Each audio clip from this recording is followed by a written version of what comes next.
He sat alone in the corner of a dimly lit room where the faint light from an antique lamp brushed against a piano that hadn't been touched in months. The ticking of a clock echoed through the silence, each second landing like a memory.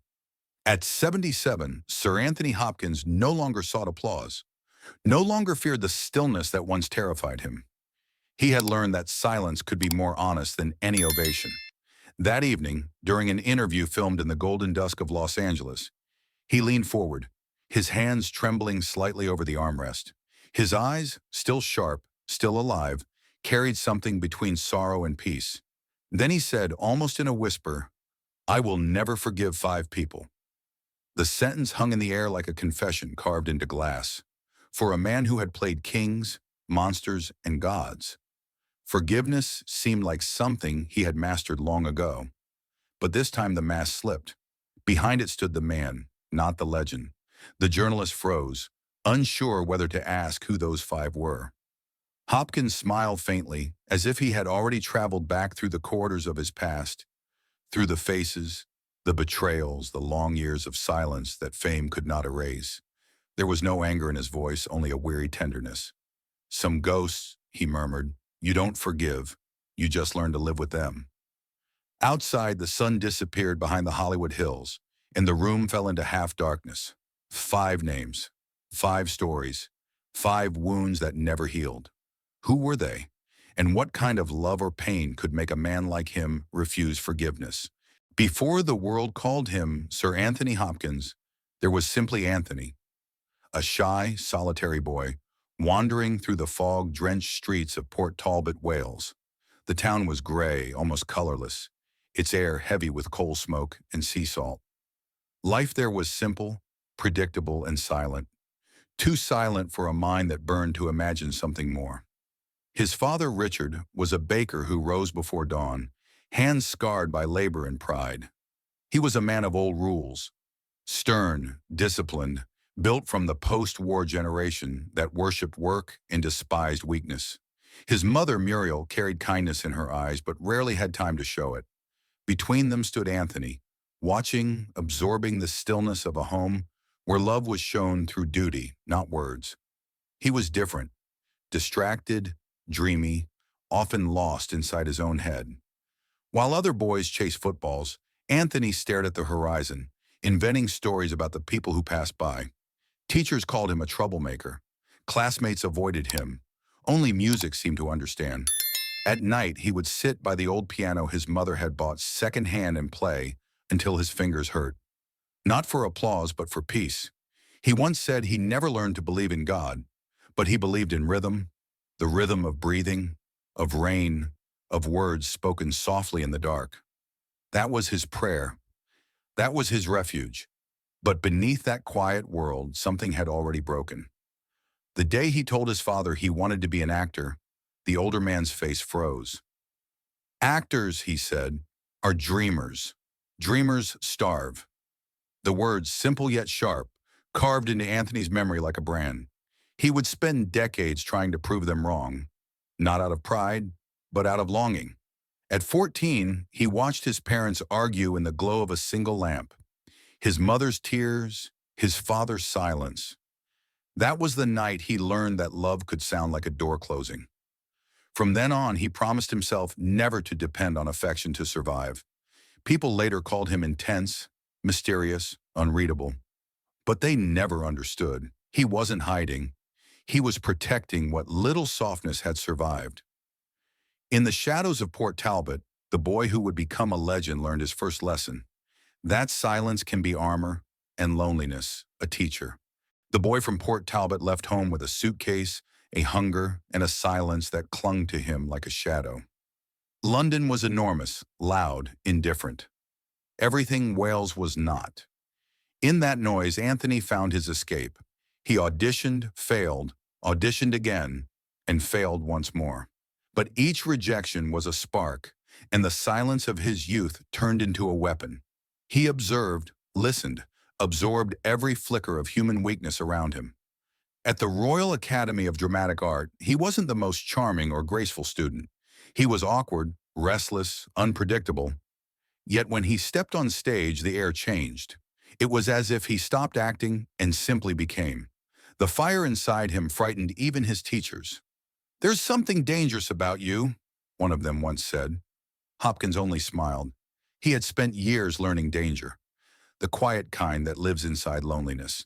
The theater became his cathedral. Every role was a confession whispered into the dark. And when he met Laurence Olivier, his idol, the encounter ignited something fierce. Olivier recognized in the young man a reflection of his own hunger. He took Hopkins into the National Theater, calling him the most promising actor of his generation. But admiration from others did not erase the echo of his father's disapproval. Each applause felt hollow, like clapping hands in an empty room. Fame came slowly, then all at once. The Lion in Winter brought his name across the Atlantic. Then came Magic, The Elephant Man, and finally, The Silence of the Lambs. When he stood before the world as Hannibal Lecter, the applause was deafening. An Oscar. Endless praise, the title, sir. Yet in the stillness after the ceremony, he felt an old emptiness return. Success had filled the world around him, but not the silence within. Reporters adored his sharp intellect, his unpredictable humor, his honesty that cut through Hollywood's glitter. But behind every smile was the same boy from Port Talbot, still waiting for his father to say, "You did well, son." In interviews, he often spoke about control, how he memorized every line, every pause, every breath. "If I control the chaos," he said, "maybe it won't destroy me." Acting was no longer just art, it was survival. Yet somewhere between stage lights and champagne, the first cracks appeared. Friends turned into rivals. Love became conditional. Fame, he discovered, was not a gift. It was a mirror, reflecting both adoration and loneliness.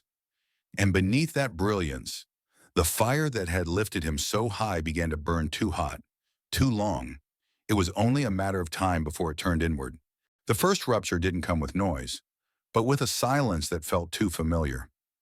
Fame had wrapped him in gold, yet underneath, it suffocated. By the late 1970s, Anthony Hopkins had become both admired and feared in the acting world. A man of genius, but impossible to reach. He began to drink. The applause, the interviews, the endless flights between sets, all of it blurred into one long performance where he no longer knew who he was when the curtain fell. Friends tried to help, lovers tried to understand, but Hopkins had already withdrawn into the same solitude that once protected him as a boy. "I didn't drink to escape reality," he would later admit. "I drank to stop feeling." He hid his pain behind discipline, behind roles that demanded him to be perfect. But inside, the child who learned to live without love was at war with the man who couldn't accept being loved. There was one night, one phone call that changed everything. His wife at the time, Jennifer, had had enough. Her voice, tired but steady, cut through him. "Anthony, you've disappeared long before you left this house." He didn't answer. When the call ended, the room was quiet again. Too quiet. He stared at the glass in his hand and realized that for years he had been performing sobriety, sanity, even happiness. All roles he no longer believed in. The world saw him as invincible. They saw brilliance, not the breakdown. They saw a legend, not a man who sat alone counting the hours between drinks. His betrayal didn't come from others. It came from within. The perfection he demanded from himself became a cage, and every success a reminder of how far he had drifted from himself. He later described that time as a fog made of guilt. Betrayals piled up, friends he pushed away, promises he broke, a daughter who grew up without him. He couldn't forgive them for leaving, but he couldn't forgive himself for giving them a reason to. When he finally stopped drinking in 1975, he didn't find peace. He found clarity, and clarity can be cruel. For the first time, he saw the full weight of the lives he had hurt and the loneliness he had built with his own hands. Since then, he said, "I never forgot their faces. I never forgave them, or myself." 5 names, 5 ghosts, 5 mirrors that followed him across a lifetime of applause and silence. When he first uttered the words, "I will never forgive 5 people," few realized it wasn't bitterness he carried, but memory. Forgiveness had always felt like a language he never truly learned. What remained instead was the quiet inventory of pain, carefully folded within him. The first name belonged to a friend from the theater, the one who had once believed in him before the world did. They had shared everything: dreams, hunger, the poverty of youth. But success changes gravity. One rises, the other falls away. When that friend spoke cruelly of him in an interview, calling him cold and heartless, it cut deeper than betrayal. Hopkins never responded. He simply erased the man from his life, as if silence could protect him from the sting of disappointment. Years later, he would see the friend sitting alone at a London cafe. Their eyes met, just once. Neither spoke. Forgiveness stayed unspoken, suspended in the air like smoke. The second person was a woman he loved when he was still learning how to love. She had met him before fame, when he was fragile, sober for only a few months. Her laughter had softened him. Her presence made him believe redemption was possible. But love for him was always conditional. He wanted connection without surrender, affection without exposure. She left one morning without a word, leaving behind only a note that said, "You never let me in." That absence haunted him longer than her presence ever did. The third was his father, the first and deepest wound. When Richard Hopkins died, Anthony was in Los Angeles filming. He didn't attend the funeral. "I couldn't face it," he once confessed. He had spent his entire life trying to prove his worth to a man who never asked him to. And when the time came to say goodbye, he chose distance over grief. For years he told himself it was too late, that forgiveness belonged to the living. But deep down, he knew it was himself he couldn't forgive for not being there. The fourth was the world itself, the glittering, ruthless machine of fame that applauded him only when he bled on stage. Hollywood gave him crowns and cages in equal measure. They adored the monster he played but ignored the man behind it. When he spoke of loneliness in interviews, they called it mystique. When he withdrew, they called it arrogance. Fame had turned his pain into spectacle.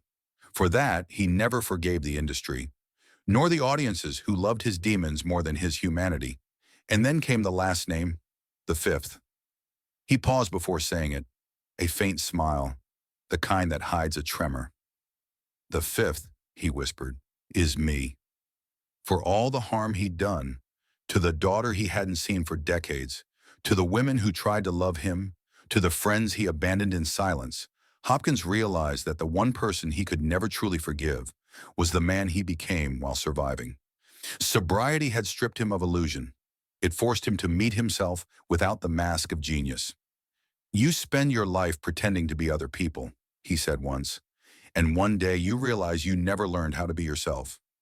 He often described his younger self as a storm in a suit, brilliant but destructive, charming but cold. He hated that version of himself, yet he owed everything to it. "Without that man," he said, "I would never have reached this far. But because of him, I lost almost everyone I loved." In his later years, he began to speak of forgiveness not as peace, but as endurance. "You live with the ghosts," he said, "until they stop asking to be forgiven." He painted now instead of performing. Faces without eyes, hands without mouths, fragments of people he had once known. "They don't speak anymore," he said softly. "They just look at me." For Sir Anthony Hopkins, forgiveness was never about letting go. It was about remembering so deeply that the pain became something almost sacred. 5 people, 5 wounds, one lifetime of learning that even greatness cannot outshine guilt. And when the camera stopped rolling and the lights faded, he would return to his piano, pressing each key with the gentleness of a prayer. Not for redemption, not for peace, but simply to hear that one pure note of silence that had followed him since Port Talbot. The silence that never judged, never forgave, and never left. Even now, in the quiet rhythm of his later years, Sir Anthony Hopkins speaks less and listens more. Not to others, but to the echoes inside himself. His Los Angeles home overlooks a garden filled with olive trees and long shadows. Some afternoons, when the sun sinks low, he sits by the window with a glass of water and a notebook, writing single sentences that sound like fragments of prayers. Most never leave the page. "The past," one reads, is not behind us. It lives in the way we breathe. He no longer talks much about the 5 people he never forgave.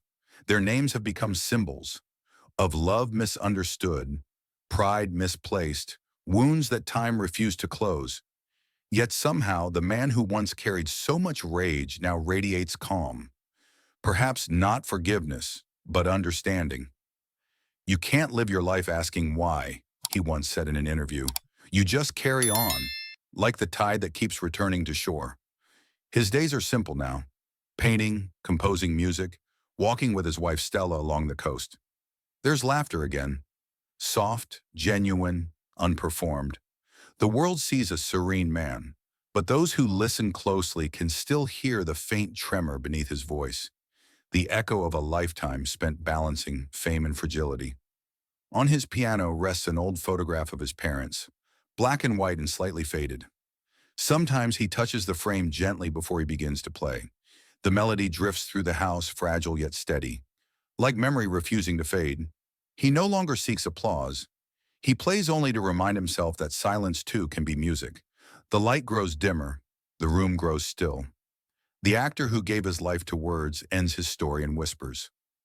Outside, the wind brushes through the olive leaves, and for a moment it sounds like forgiveness, or something close to it.